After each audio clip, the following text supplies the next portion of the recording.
Weekend Warriors. Joe Burrow was one. That was him after throwing 5 touchdowns. Yes, 5 touchdowns. But Joe Burrow wasn't the only Cincinnati Bengal to have a standout day. A lot of Bengals did, but notably Chase Brown, Matthew, with a good call on fantasy football pregame. Take a listen. 100 yards and a touchdown for Chase Brown. There Get out of your shot, Matthew. Very cinematic. So you can Come on in, drink it in, America. You're still in it, George. Drink it in. Drink it in. Come on in, the water's fine.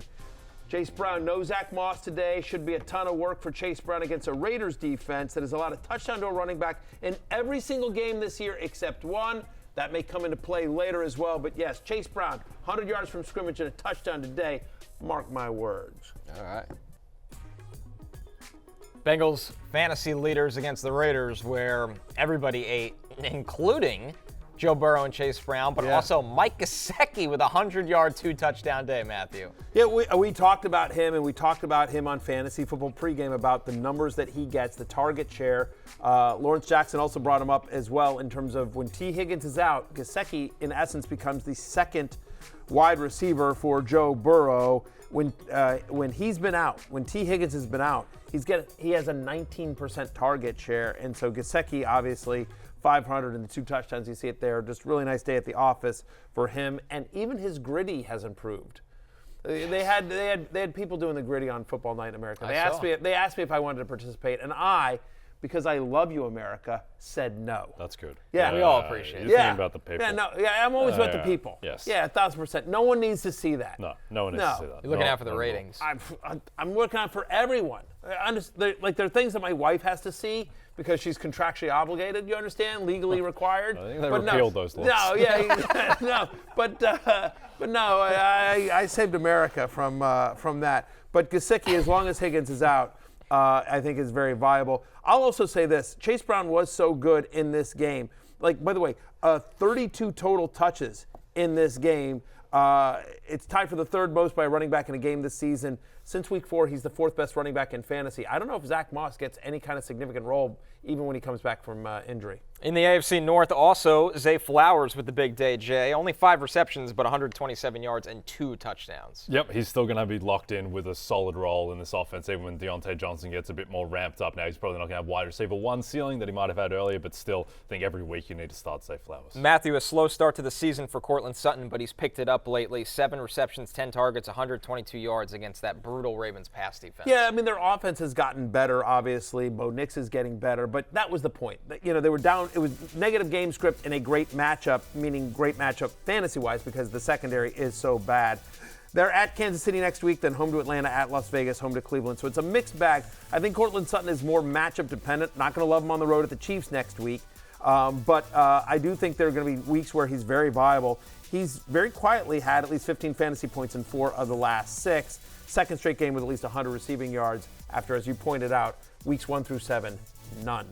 Jay, how about grape slapper J.K. Dobbins? Only 14 carries, but 85 yards, gets in the end zone twice, and also adds 2 catches. Yep, cleaned up his day at the end with a couple of bigger runs and touchdown towards the end. And the thing with J.K. Dobbins is he's had 7 straight games of at least 14 carries. There's not many running backs who get that type of work. Also averages 3 receptions a game. So, yeah, I think he's an RB2 each week. You said cleaned up his day. Daniel Jones did just that towards the end of the game here, Matthew. He throws for 2 touchdowns, but of course it helps when he runs for 54 and a score. By the way, and that the touchdown that he ran for was a hell of a play. He took a couple of defenders on, and we were all watching in the screening room like, whoa! Like Daniel Jones, just barreled into him. Might have saved his career, with the Giants. Certainly saved his job. Like the Giants had a shot to win that game. Yeah, it was a bit scary. Yeah, I didn't like it. I didn't like it down there. They needed those. Yeah, definitely didn't either as well. But it's now his 4th game of the season with 18 fantasy points. The problem with Jones is like he's either very usable or not. Right, as I mentioned, 4th game with over 18 or more fantasy points, but he's been under 12 in the other 5. Like there's no floor. There's a floor here, but I think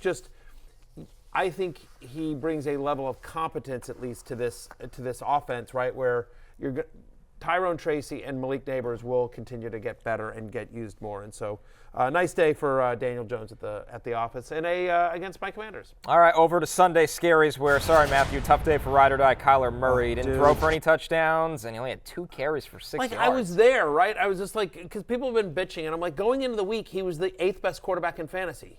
He was good. He was solid. He's a QB1. Like, he's doing a lot better than a lot of the guys that were drafted ahead of him or around him. You know, you'd much rather have him than Mahomes or Dak Prescott or some of these other guys, right? Anthony Richardson, thank you very much. C.J. Stroud, better than C.J. Stroud, who went ahead of him. But then this was just I don't know.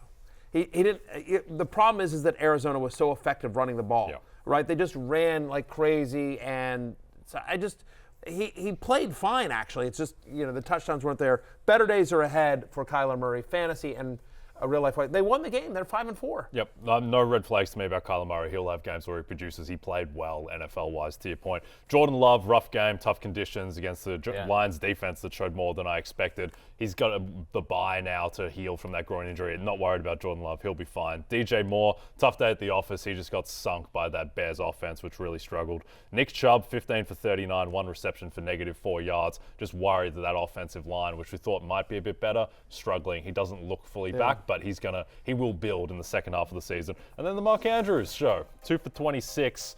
Just don't know what his role is. Just when you thought we were back, we're out again. We're taking our last break. When we're back, they put up a ton of points too. Right. Hey, it's Matthew Berry from NBCSports.com and RotoWorld.com, and I want to thank you so much for watching whatever it is you just watched, or if nothing else, being too lazy to click out of the autoplay after this video started, after whatever it is you actually wanted to watch finished. But now that you're here, I'd like to take a moment here to ask you respectfully now, okay? I'm asking you respectfully to subscribe to the NFL on NBC YouTube channel. You'll get the latest Roto-World fantasy news headlines, all sorts of great shows, including my own Fantasy Football Happy Hour. So go subscribe now. Again, I'm asking respectfully.